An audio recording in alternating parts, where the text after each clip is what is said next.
Hello students, in this class I will discuss about the morphology of flowering plants. Morphology means it's a branch of biology deals with the study of external features, forms and development of different organs of an organism. Morphology ಅಂತಂದ್ರೆ the study of external features of an organism ಅಂತ ಹೇಳ್ಬೋದು. ನಾವೀಗ flowering ಪ್ಲಾಂಟ್ಸಿನ ಮಾರ್ಫಾಲಜಿಯನ್ನು ಅಧ್ಯಯನ ಮಾಡ್ತಿದ್ದೇವೆ. ಅಂದರೆ ಎಂಜಿಯೋಸ್ಪರ್ಮಿಕ್ ಪ್ಲಾಂಟ್ಸ್ಗಳನ್ನು ಅದರ ಮಾರ್ಫಾಲಜಿಯನ್ನು ತಿಳ್ಕೊತೇವೆ. The morphology of flowering plants has been broadly classified into two parts. ಅದು ಯಾವ್ಯಾವುದು ಅಂತಂದರೆ one is an underground root system, another one is an aerial shoot system. ನಾವು ಎಂಜಿಯೋಸ್ಪರ್ಮಿಕ್ ಪ್ಲಾಂಟಿನ ಪಾರ್ಟ್ಸ್ಗಳನ್ನು ಎರಡು ಭಾಗವಾಗಿ ವಿಂಗಡಣೆ ಮಾಡ್ತೇವೆ. ಒಂದು ಮಣ್ಣೊಳಗೆ ಇರುವಂತಹ ರೂಟ್ ಸಿಸ್ಟಮ್ ಮತ್ತೆ ಮಣ್ಣಿನ ಮೇಲೆ ಏರಿಯಲ್ನಲ್ಲಿ ಇರುವಂತಹ ಶೂಟ್ ಸಿಸ್ಟಮ್ ಅಂತೇಳಿ. ರೈಟ್? ಸೊ ನಾವು ಮೊದಲು ರೂಟ್ ಅಂತ ತಿಳ್ಕೋಣ. ಅದಾದ್ಮೇಲೆ ದಟ್ ಮೀನ್ಸ್ ನಾವು ಮೊದಲು ಅಂಡರ್ಗ್ರೌಂಡ್ ಪಾರ್ಟ್ ಅನ್ನು ತಿಳ್ಕೋಣ, ಅದಾದ್ಮೇಲೆ ಈ ಏರಿಯಲ್ ಪಾರ್ಟ್ ಅನ್ನು ತಿಳ್ಕೋಣ. Root, it is an underground part of the plant developed from the radicle of an embryo. ಮಣ್ಣೊಳಗಿರುವಂತಹದ್ದು ಎಂಬ್ರಿಯೋದ ರಾಡಿಕಲ್ ಇಂದ ಹುಟ್ಟಿದಂತಹದ್ದೇ ಈ root. It is a non-green cylindrical underground part of the plant.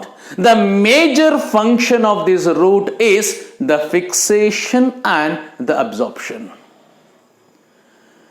ಆದರೆ ಈ ರೂಟ್ಸ್ಗಳು ಕೆಲವು ಪ್ಲಾಂಟ್ಸ್ಗಳಲ್ಲಿ ಮಾಡಿಫಿಕೇಶನ್ ಆಗಿ ಬೇರೆ ಇನ್ನಿತರ ಕೆಲಸಗಳನ್ನು ಮಾಡ್ತವೆ. ಆದರೆ ಬೇರಿನ ಪ್ರಮುಖ ಕೆಲಸ ಯಾವುದು ಅಂತಂದ್ರೆ fixation and the absorption.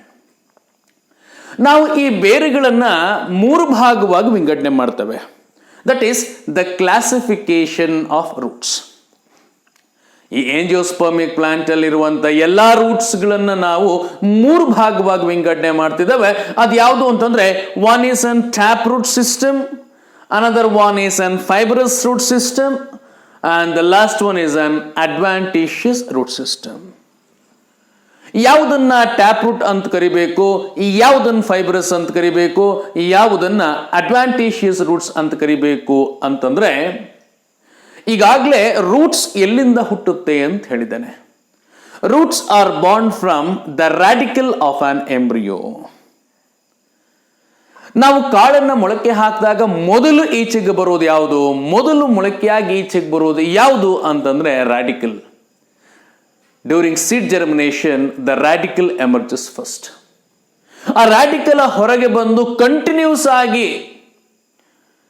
Grow ಆಗ್ತಾ ಹೋಗ್ಬೇಕು. ಅದನ್ನು ನಾವು ಮೊದಲು ರಾಡಿಕಲ್ ಇಂದ ಹೊರಗೆ ಬಂದಂತಹ ಭಾಗವನ್ನ ಪ್ರೈಮರಿ ರೂಟ್ ಅಂತ ಕರಿತೇವೆ. These primary root continuously grow and these primary root gives branches to on secondary and tertiary roots. ನೋಡೋದಕ್ಕೆ ಹ್ಯಾಕ್ ಕಾಣಿಸ್ತದೆ ಅಂತಂದ್ರೆ ಬುಗುರಿ ಆಕಾರದಲ್ಲಿ ಇರ್ತದೆ. ಸೊ ಬುಗುರಿ ಆಕಾರದಲ್ಲಿ ಆ ರೂಟ್ ಸಿಸ್ಟಮ್ ಕಾಣಿಸೋದ್ರಿಂದ ಅದಕ್ಕೆ ನಾವು ಟ್ಯಾಪ್ ರೂಟ್ ಸಿಸ್ಟಮ್ ಅಂತ ಕರಿತೇವೆ. ಇನ್ನೊಂದು ಅತ್ಯಂತ ಪ್ರಮುಖವಾದಂಥ ವಿಚಾರ ಯಾವುದು ಅಂದ್ರೆ the most important point is the primitive root system ಯಾವುದು ಅಂತಂದ್ರೆ ಟ್ಯಾಪ್ ರೂಟ್ ಸಿಸ್ಟಮ್. ಯಾಕೆ ಅಂದ್ರೆ ಜಿಮ್ನೋಸ್ಪರ್ಮ್ಸ್ ಅಲ್ಲಿ ನಾವು ಯಾವ ರೂಟ್ ಸಿಸ್ಟಮ್ ನೋಡ್ತೇವೆ ಅಂತಂದ್ರೆ ಟ್ಯಾಪ್ ರೂಟ್ ಸಿಸ್ಟಮ್ ಅನ್ನ ನಾವು ನೋಡ್ತೇವೆ. ಸೊ ಹಾಗಾದ್ರೆ ಈ ಟ್ಯಾಪ್ ರೂಟ್ ಎಲ್ಲಿ ನೋಡ್ತೇವೆ ಎಂಜಿಯೋಸ್ಪರ್ಮಿಕ್ ಪ್ಲಾಂಟ್ ಅಲ್ಲಿ ಅಂತಂದ್ರೆ tap root system is one of the important characteristics of the dicot plants. ಹಾಗಾದ್ರೆ ಇಲ್ಲಿ ಇನ್ನೊಂದು ವಿಚಾರ ಗೊತ್ತಾಯ್ತು, dicot plants are the primitive plants ಅಂತ. So the next root system is the fibrous root system. Fibrous root system ಅನ್ನು ನಾವು ಎಲ್ಲಿ ನೋಡ್ತೇವೆ ಅಂತಂದ್ರೆ it is seen in the monocot plants. ಆದ್ರಿಂದ ನಾವು fibrous root system is one of the major characteristics of monocots ಅಂತ ಹೇಳ್ಬೋದು. ಈ ಮೊನೊಕಾಟ್ಸ್ಗಳನ್ನ ನಾವು ಮೊನೊಕಾಟ್ ಕಾಳುಗಳನ್ನ ಮೊಳಕೆ ಹಾಕಿದ್ವಿ ಅಂತಂದ್ರೆ ರಾಡಿಕಲ್ ಎಮರ್ಜಸ್ ಫಸ್ಟ್. ಆ ರಾಡಿಕಲ್ ಮಣ್ಣಿಗೆ ಟಚ್ ಆದ ಮೇಲೆ ಫ್ರಮ್ ದ ಬೇಸ್ ಆ ರಾಡಿಕಲ್ ವಿಲ್ ವೆದರ್ ಆಫ್, ಬಿದ್ದೋಗುತ್ತೆ. From the base of the stem the tuft roots has been formed. ಆ ರಾಡಿಕಲ್ ಬಿದ್ದು ಹೋದ ಮೇಲೆ ಆ ಒಂದು ರಾಡಿಕಲ್ ಬಿದ್ದಂತಹ ಜಾಗದಿಂದ ನಾವೇನ್ ನೋಡ್ತೇವೆ ಅಂತಂದ್ರೆ ದಿ ಅನ್ಬ್ರಾಂಚ್ಡ್, ನೆನಪಿರ್ಲಿ, the unbranched tuft roots has been origin. So ಆ ರೀತಿಯಾಗಿ ಏನು ಟಫ್ಟ್ ಒಂದು ಕುಚ್ಚಿನ ರೀತಿಯಾಗಿ ಬೇರುಗಳು ಬರ್ತವೋ ಅವುಗಳನ್ನ ಫೈಬ್ರಸ್ ರೂಟ್ಸ್ ಅಂತ ಕರಿತೇವೆ, ಮೊನೊಕಾಟ್ಸ್ಗಳಲ್ಲಿ ನೋಡ್ತೇವೆ. ಅವು ಎರಡನ್ನು ಹೊರತುಪಡಿಸಿದ್ರೆ ಆ ಮೂರನೆಯ ರೂಟ್ ಸಿಸ್ಟಮ್ ಯಾವುದು ಅಂತಂದ್ರೆ ಅಡ್ವಾಂಟೇಷಿಯಸ್ ರೂಟ್ ಸಿಸ್ಟಮ್. ಯಾವುದನ್ನ ಅಡ್ವಾಂಟೇಷಿಯಸ್ ರೂಟ್ ಸಿಸ್ಟಮ್ ಅಂತ ಕರಿತೇವೆ ನೋಡಿ. ನಾವು ಬಾಟ್ನಿಯಲ್ಲಿ ಅಡ್ವಾಂಟೇಷಿಯಸ್ ಅನ್ನೋ ಪದವನ್ನ ಯಾವುದಕ್ಕೆ ಬಳಸ್ತೇವೆ ಅನ್ನೋದನ್ನ ಸ್ಪಷ್ಟೀಕರಿಸ್ತಾನೆ. ನಾವು ಯಾವ ಸಂದರ್ಭದಲ್ಲಿ ಅಡ್ವಾಂಟೇಷಿಯಸ್ ಅಂತ ಕರಿತೇವೆ ಅಂತಂದ್ರೆ ಯಾವ ಒಂದು ಭಾಗ ಹುಟ್ಟಬೇಕಾದಂತ ಜಾಗದಿಂದ ಹುಟ್ಟದೆ ಬೇರೆ ಜಾಗದಿಂದ ಹುಟ್ಟಿದರೆ ನಾವು ಅಡ್ವಾಂಟೇಷಿಯಸ್ ಅನ್ನೋ ಪದವನ್ನು ಸೇರಿಸ್ತೇವೆ. ಅಂದ್ರೆ ರೂಟ್ಸ್ ಎಲ್ಲ ಎಲ್ಲಿಂದ ಹುಟ್ಟಬೇಕಪ್ಪ ಅಂತಂದ್ರೆ ರಾಡಿಕಲ್ ಇಂದ ಹುಟ್ಟಬೇಕು. ಆದ್ರೆ ಕೆಲವು ಸಂದರ್ಭದಲ್ಲಿ ಕೆಲವಾರು ಸಪೋರ್ಟಿವ್ ಪರ್ಪಸ್ಸಿಗಾಗಿ ಏನಾಗುತ್ತೆ, ಬೇರು ರಾಡಿಕಲ್ ಇಂದ ಹುಟ್ಟದೆ ಗಿಡದ ಇನ್ನಿತರ ಭಾಗಗಳಿಂದ ಹುಟ್ಟುತ್ತದೆ, ಸ್ಟೆಮ್ ಇಂದ ಹುಟ್ಟುತ್ತದೆ. ಅಂತಹ ಬೇರುಗಳನ್ನ ನಾವು ಅಡ್ವಾಂಟೇಷಿಯಸ್ ರೂಟ್ಸ್ ಅಂತ ಕರೀತೇವೆ. Adventitious roots are those roots which are not born from the radicle. Instead, it has been born from any other part of the plant body. That kind of roots are called as adventitious roots. Adventitious roots ಗಳಿಗೆ example ಯಾವುದು ಅಂತಂದ್ರೆ ನಾವು ಆಲದ ಮರದಲ್ಲಿ banyan ಟ್ರೀಯಲ್ಲಿ ನೋಡುವಂತಹ prop root, ಭತ್ತ, ರಾಗಿ, ಜೋಳ, ಕಬ್ಬು ಇವುಗಳಲ್ಲಿ ನೋಡುವಂತಹ ಸ್ಟಿಲ್ಟ್ ರೂಟ್, ಮತ್ತೆ ಮೊನ್ಸ್ಟೆರಾದಲ್ಲಿ ನೋಡುವಂತಹ stilt root, there all are examples for the adventitious roots. ಇದಿಷ್ಟು ಬೇರುಗಳ ವಿಂಗಡಣೆ. ನೆಕ್ಸ್ಟ್ ಇಸ್ ಆ ಬೇರನ್ನ ನಾವು ಆ ಬೇರಿನ ತುದಿ ಭಾಗವನ್ನ ನಾವು ತೆಗೆದುಕೊಂಡು ಯಾವ್ಯಾವೆಲ್ಲ ಭಾಗಗಳು ಇದೆ ಅಂತ ನಾವು ಅಬ್ಸರ್ವ್ ಮಾಡ್ತೇವೆ ನೋಡಿ. ಆ ಅಬ್ಸರ್ವ್ ಮಾಡಿದಾಗ ಯಾವುದೆಲ್ಲ ರೀಸನ್ಸ್ಗಳು ನಮಗೆ ಕಾಣಿಸ್ತದೆ ಅನ್ನೋದನ್ನ ನಾವು ರೀಸನ್ಸ್ ಆಫ್ ರೂಟ್ಸ್ ಹೆಡ್ಡಿಂಗ್ ನಲ್ಲಿ ತಿಳ್ಕೊತಾ ಬರೋಣ. ಒಂದು ಬೇರಿನ ಒಂದಿಷ್ಟುದ್ದ ಭಾಗವನ್ನ ಕೆಳಗಡೆಯಿಂದ ಕಟ್ ಮಾಡಿ ಇಟ್ಕೊಂಡು ನೋಡಿದ್ವಿ ಅಂತಂದ್ರೆ ನಮಗೆ ಅಲ್ಲಿ 4 ರೀಸನ್ಸ್ಗಳು ಕಾಣಿಸ್ತವೆ. ಅದು ಯಾವ್ಯಾವುದು ಅಂತಂದ್ರೆ ಬೇರಿನ ತುದಿಯ ಭಾಗದಲ್ಲಿ at the terminal tip of the roots there is a cap-like structure which protects the root meristem. ಆ cap-like structure ಅನ್ನ ಏನಂತ ಕರೀತೇವೆ ಅಂತಂದ್ರೆ we call them as root cap. It is also called as calyoptera. ಇದರ major ಕೆಲಸ ಏನಪ್ಪಾ ಅಂತಂದ್ರೆ ಆ Young embryonic meristematic tissues ಏನು ರೂಟ್ ಏಪೆಕ್ಸ್ ನಲ್ಲಿ ಇದೆಯಲ್ಲ ಅವುಗಳನ್ನ ರಕ್ಷಣೆ ಮಾಡುವಂತ ಕೆಲಸ ಈ ರೂಟ್ ಕ್ಯಾಪ್ ಮಾಡ್ತದೆ. ಸೊ ಅದಾದ ಮೇಲೆ ಆ ರೂಟ್ ಕ್ಯಾಪಿನ ಹಿಂಭಾಗದಲ್ಲಿ ನೋಡ್ತು ಅಂತಂದ್ರೆ there is a mass of young and embryonic rapidly dividing mass of cells. They are called as meristematic tissues. ಆ ಮೆರಿಸ್ಟಮ್ಯಾಟಿಕ್ ಟಿಶ್ಯೂಸ್ ಇರುವಂತ ಆ ಒಂದು ತುದಿ ಭಾಗವನ್ನ ನಾವು ಏನಂತ ಕರಿತಿದ್ದೇವೆ ಅಂತಂದ್ರೆ it is called as the region of meristematic cells are the meristematic region. ಬೇರಿನ ಬೆಳವಣಿಗೆ ಯಾರು ಮಾಡ್ತಾರೆ, ಯಾರಿಂದ ಆಗುತ್ತೆ ಅಂತಂದ್ರೆ ಈ ಮೆರಿಸ್ಟಮ್ಯಾಟಿಕ್ ರೀಜನ್ ನಲ್ಲಿ ಇರುವಂತಹ ಸೆಲ್ಸ್ ಗಳಿಂದ ಆಗ್ತದೆ. ಸೊ ಈ ಒಂದು ಮೆರಿಸ್ಟಮ್ಯಾಟಿಕ್ ಸೆಲ್ಸ್ಗಳು ರ್ಯಾಪಿಡ್ ಆಗಿ ಡಿವೈಡ್ ಆಗಿ ಹೊಸ ಸೆಲ್ಸ್ ಗಳನ್ನ ಕೊಡ್ತಾ ಬರ್ತಾ ಹೋಗ್ತದೆ. ಅದಾದ ಮೇಲೆ ಈ ಸೆಲ್ಗಳು ಇಲಾಂಗೇಟ್ ಆಗಬೇಕಾಗತ್ತೆ, ಗ್ರೋತ್ ಅನ್ನ ಪಡ್ಕೋಬೇಕಾಗತ್ತೆ. ಸೊ ಆ ರೀತಿಯಾಗಿ ಮೆರಿಸ್ಟಮ್ಯಾಟಿಕ್ ಸೆಲ್ಗಳು ಡಿವೈಡ್ ಆದ ಮೇಲೆ ಏನ್ ಇಲಾಂಗೇಟ್ ಆಗಿರುವಂತಹ ಸೆಲ್ಸ್ ಗಳನ್ನ ನೋಡ್ತೇವೆ. ಆ ರೀಜನ್ ಅನ್ನ ದ ರೀಜನ್ ಆಫ್ ಸೆಲ್ ಇಲಾಂಗೇಶನ್ ಅಂತ ಕರೀತೇವೆ. ಆ ರೀತಿಯಾಗಿ ಇಲಾಂಗೇಷನ್ ಆದಂತ ಸೆಲ್ಸ್ಗಳು ಏನಾಗ್ತವೆ ಅಂತಂದ್ರೆ ಡಿಫ್ರೆನ್ಸಿಯೇಷನ್ ಆಗುತ್ತೆ. ಡಿಫ್ರೆನ್ಸಿಯೇಷನ್ ಅಂತಂದ್ರೆ ನಿಮಗೆ ಗೊತ್ತಿದೆ, ಮೆರಿಸ್ಟಮ್ಯಾಟಿಕ್ ಸೆಲ್ಸ್ ಪರ್ಮನೆಂಟೈಸೇಷನ್ ಆಗಿ ಹಲವು ತರದ ಪರ್ಮನೆಂಟ್ ಟಿಶ್ಯೂಸ್ಗಳನ್ನ ಕೊಡೋ ಪ್ರಕ್ರಿಯೆಯನ್ನ, the process of formation of different types of permanent tissues from the meristematic tissue is called as differentiation or differentiation. ಹಾಗೆ ಹಲವು ತರದ ಟಿಶ್ಯೂಸ್ ಗಳನ್ನ ಕೊಟ್ಟು ರೂಟ್ ಹೇರ್ಸ್ ಗಳನ್ನ ನಿರ್ಮಾಣ ಮಾಡುವಂತ ಆ ಹಂತವನ್ನ ರೀಜನ್ ಆಫ್ ರೂಟ್ ಹೇರ್ಸ್ ಅಥವಾ ರೂಟ್ ಹೇರ್ ರೀಜನ್ ಅಂತ ಕರೀತೇವೆ. It is also called as region of maturation ಅಂತಲೂ ಕರೀತೇವೆ. ಇದಿಷ್ಟು ರೀಜನ್ಸ್ಗಳಲ್ಲಿ ಯಾವ ಭಾಗದಿಂದ ನೀರು ಹೀರಲ್ಪಡ್ತದೆ? ಯಾಕೆಂದ್ರೆ we know that the major function of the root is what? The absorption of water and dissolved minerals. ಗೊತ್ತಿದೆ ನಮಗೆ. ಯಾವ ಜಾಗದಲ್ಲಿ ಆಗುತ್ತೆ? ರೂಟ್ ಕ್ಯಾಪ್ ರೀಜನ್ ಅಲ್ಲಿ ಆಗುತ್ತೆ ಅಂದ್ರೆ ಇಲ್ಲ, ಮೆರಿಸ್ಟಮ್ಯಾಟಿಕ್ ರೀಜನ್ ಆಗುತ್ತೆ ಅಂದ್ರೆ ಇಲ್ಲ, ರೀಜನ್ ಆಫ್ ಸೆಲ್ ಇಲಾಂಗೇಷನ್ ಅಬ್ಸಾರ್ಪ್ಷನ್ ಆಗುತ್ತೆ ಅಂತಂದ್ರೆ ಇಲ್ಲ. The absorption of water takes place only in the region of root hairs. ಅಲ್ಲಿ ಮಾತ್ರ ಆಗುತ್ತೆ, ಬೇರೆ ಯಾವುದೇ ಜಾಗದಲ್ಲಿ ಆಗುವುದಿಲ್ಲ. ಈಗಾಗಲೇ ನಿಮ್ಗೆ ಒಂದು ವಿಚಾರ ಹೇಳಿದ್ದೇನೆ, ಅದು ಯಾವುದು ಅಂತಂದ್ರೆ the major function of the root is the fixation and absorption. ಅದ್ರ ಜೊತೆಗೆ ಒಂದು ವಿಚಾರ ಹೇಳಿದೆ, ಅದು ಯಾವುದು ಅಂತಂದ್ರೆ ಬೇರುಗಳು ಕೇವಲ ಫಿಕ್ಸೇಷನ್ ಅಂಡ್ ಅಬ್ಸಾರ್ಪ್ಷನ್ ಮಾತ್ರ ಮಾಡೋದಿಲ್ಲ, ಅದು ಇನ್ನಿತರ ಕೆಲಸಗಳನ್ನು ಮಾಡ್ತದೆ.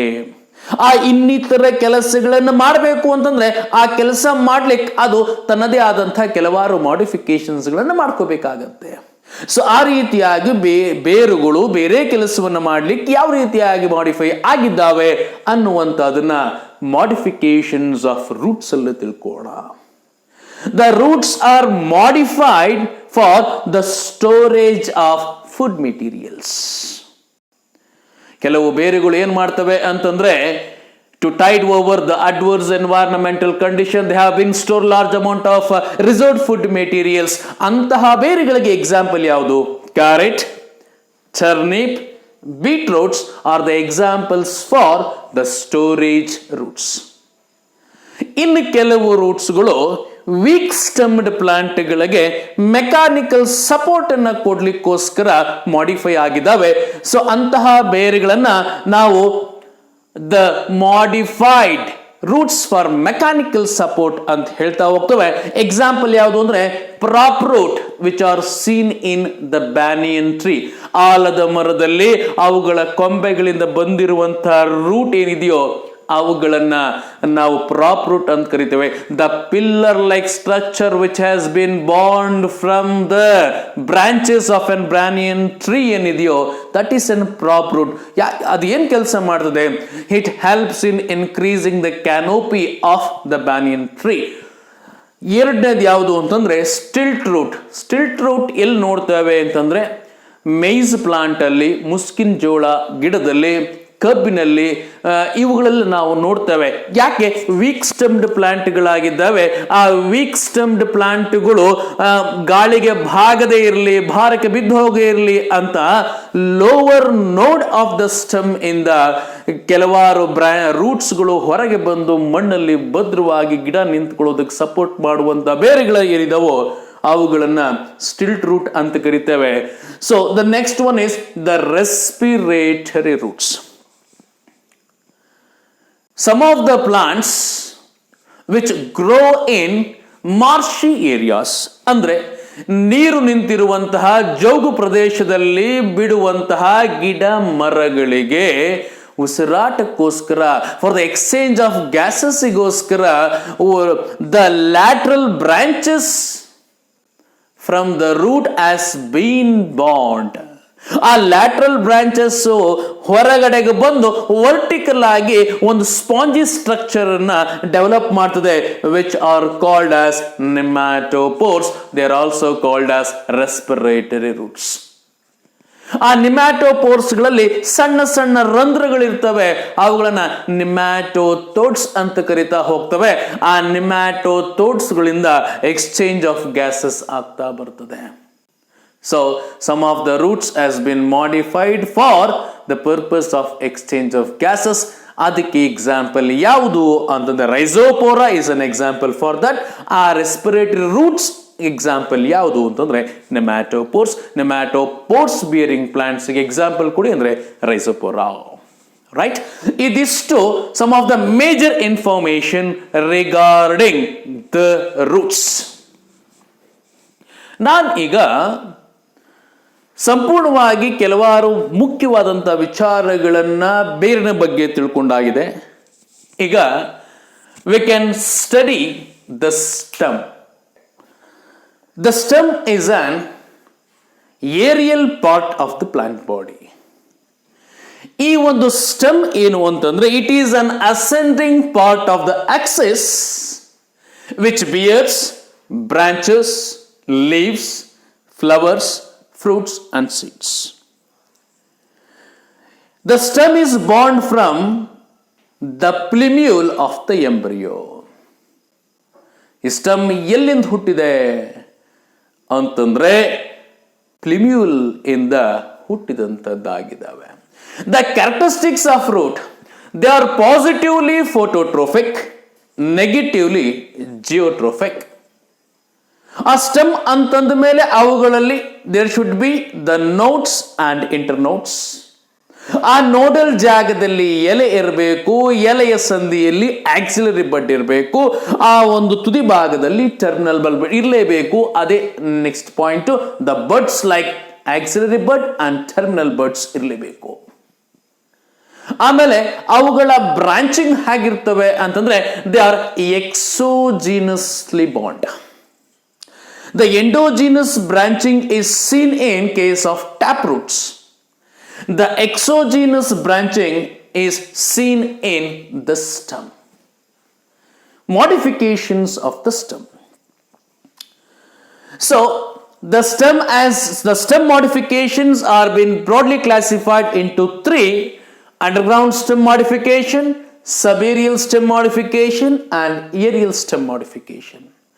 ಅಂಡರ್ಗ್ರೌಂಡ್ ಸ್ಟೆಮ್ ಮಾಡಿಫಿಕೇಶನ್, ಕೆಲವು ಸ್ಟೆಮ್ ಏನಾಗಿದೆ, ಕೆಲವು ಗಿಡಗಳಲ್ಲಿ they have been stored large amount of reserve food materials and also they acts as an perinating organs and they are very much useful for the vegetative propagation. They have been modified like that. So ಆ ರೀತಿಯಾಗಿ reserve food materials ನ store ಮಾಡಿಕೊಂಡು vegetative ಪ್ರಾಪಗ್ಯೂಲ್ಸ್ ಆಗಿ, ಪೆರಿನೇಟಿಂಗ್ organ ಆಗಿ, adverse environmental condition ಕಳೆಯೋದಕ್ಕಾಗಿ modify ಆದಂತಹ ಕೆಲವು ಗಿಡಗಳ ಉದಾಹರಣೆ ಯಾವ್ಯಾವುದು ಅಂತಂದ್ರೆ ಪೊಟ್ಯಾಟೊ, ಜಿಂಜರ್, ಜಮೀನ್ ಕಂದ್, ಕೋಲಕೇಶಿಯಾ. ರೈಸೋಮ್, ಕಾರ್ಮ್, ಟ್ಯೂಮರ್, ಬಲ್ಬ್ ಏನಿದೆಯೋ ಇವೆಲ್ಲವೂ ಸಹ ಅಂಡರ್ಗ್ರೌಂಡ್ ಸ್ಟೆಮ್ ಮಾಡಿಫಿಕೇಶನ್ಸ್ಗೆ ಬರ್ತವೆ. ಆ ರೀತಿಯಾಗಿ ಇಲ್ಲಿ ಹೇಳಿಲ್ಲ ಅಂತಂದ್ರು ಎಕ್ಸಾಂಪಲ್ಸ್ ಪ್ಲಾಂಟ್ಸ್ ಅನ್ನು ಹೇಳ್ತಿದ್ದಾವೆ: ಪೊಟ್ಯಾಟೊ, ಜಿಂಜರ್, ಜಮೀನ್ ಕಂದ್. Right, it is commonly called as elephant foot, ಸುವರ್ಣ ಗೆಡ್ಡೆ ಅಂತ ಕನ್ನಡದಲ್ಲಿ ಕರೀತೇವೆ. Colocasia, it is commonly called as elephant year.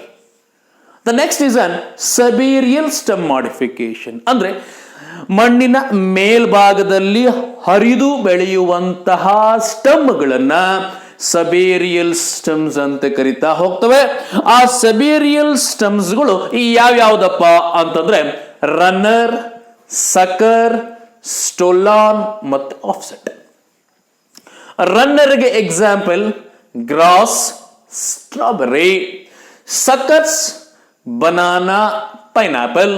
ಸ್ಟೋಲಾನ್ಸ್, mint, jasmine. Offset is a special type of siberial stem modification that is seen in the hydrophytes like Pistia and Eichhornia. So aerial stem modifications. Aerial ಅಲ್ಲಿ normal ಆದಂತ ಸ್ಟೆಮ್ಗಳನ್ನ ನೀವು ನೋಡಿದ್ದೀರಿ. ಆ ಒಂದು stem ನಲ್ಲಿ ಎಲೆಗಳಿರ್ತವೆ, ಹೂ ಬಿಟ್ಟಿರ್ತವೆ, ಕಾಯಿ ಬಿಟ್ಟಿರ್ತವೆ, ಇವೆಲ್ಲವನ್ನ ನೋಡಿರ್ತೇವೆ. ಅದನ್ನ ಬಿಟ್ಟು ಏರಿಯಲ್ ನಲ್ಲಿ ಆಕ್ಸಿಲರಿ ಬಡ್, ಏರಿಯಲ್ ಸ್ಟೆಮ್ ಮಾಡಿಫಿಕೇಶನ್ ಅಂದಾಕ್ಷಣ ಇಲ್ಲಿ ನಾವು ಅರ್ಥ ಮಾಡ್ಕೋಬೇಕಾಗಿರೋದು ಸ್ಟೆಮ್ ಮಾಡಿಫಿಕೇಶನ್ ಆಗೋದಕ್ಕಿಂತ ಆಕ್ಸಿಲರಿ ಬಡ್ ಕೆಲವಾರು ಮಾಡಿಫಿಕೇಶನ್ಸ್ ಗಳನ್ನ ಮಾಡ್ಕೊಂಡಿರ್ತದೆ. ಸೊ ಅದ್ ನೋಡೋಣ. ಟೆಂಡ್ರಿಲ್ಸ್, ಟೆಂಡ್ರಲ್ಸ್ ಯಾವುದನ್ನು ಟೆಂಡ್ರಲ್ಸ್ ಅಂತ ಕರೀತೇವೆ ಅಂತಂದ್ರೆ ಆಕ್ಸಿಲರಿ ಬಡ್ಡು ಫ್ಲೋರಲ್ ಬಡ್ ಆಗಬೇಕು ಅಥವಾ ಇನ್ನೊಂದು ಬ್ರಾಂಚಿಗೆ ಜನ್ಮ ಕೊಡಬೇಕು. ಅದೆರಡನ್ನು ಬಿಟ್ಟು ಏನಾಗುತ್ತೆ ಅಂತಂದ್ರೆ ಅಂಬಿನ ರೀತಿಯಾಗಿ twiner like structure will develop from the axillary bud, which is seen in the guts, which supports for the climbing of the weak stemmed plant like ಎಲ್ಲೆಲ್ಲಿ ಕುಕ್ಕರ್ಬಿಟ, ಕುಂಬಳಕಾಯಿ, ಈರದಕಾಯಿ, ಈ ಗಿಡಗಳಲ್ಲಿ ಗ್ರೇಪ್ ವೈನ್, ಈ ಗಿಡಗಳಲ್ಲಿ ನಾವೇನು ನೋಡ್ತೇವೆ ಅಂತಂದ್ರೆ we see the modification of axillary bud into tendrils. Next is the modification of the axillary bud into thorns. ಮುಳ್ಳುಗಳಾಗಿರುವಂತಹದನ್ನ ಎಲ್ಲಿ ನೋಡ್ತೇವೆ? ಸಿಟ್ರಸ್, ನಿಂಬೆ ಹಣ್ಣಲ್ಲಿ ನೋಡ್ತೇವೆ, ಬೋಗನ್ವಿಲ್ಲಾ ಅನ್ನೋ ಗಿಡದಲ್ಲಿ ನೋಡ್ತಾ ಹೋಗ್ತೇವೆ. ಸೊ ಅಂದ್ರೆ ಆಕ್ಸಿಲರಿ ಬಡ್ ಏನಾಗಿರುತ್ತೆ, axillary bud which is present at the axil of the leaf, ಅದು ಮುಳ್ಳಾಗಿ ಮಾಡಿಫೈ ಆಗಿರ್ತದೆ. ಯಾಕೆ ಆ ರೀತಿ ಆಗಿದೆ ಅಂತಂದ್ರೆ to protect the plants from the grazing animals, the axillary bud has been modified into thorns. ಅವೆರಡನ್ನ ಬಿಟ್ರೆ the entire stem has become the flattened discoid photosynthetic structure. ಅದನ್ನ ನಾವೆಲ್ಲಿ ನೋಡ್ತೇವೆ ಅಂತಂದ್ರೆ ಇಫೋರ್ಬಿಯಾದಲ್ಲಿ ನೋಡ್ತೇವೆ, ಒಪೆನ್ಸಿಯಾ ಝೈಜಾನ್ಶಿಯಾದಲ್ಲಿ ನೋಡ್ತೇವೆ. They are called as phylloclades. The major functions of the stem, ಪ್ರಮುಖವಾದಂತಹ ಕೆಲಸಗಳು ಏನೇನು? The spread out branches conduct water and food, they help in vegetative propagation and they help in storage of food materials. This are all the major functions of the stem. In this class we have been discussed about the root and the stem.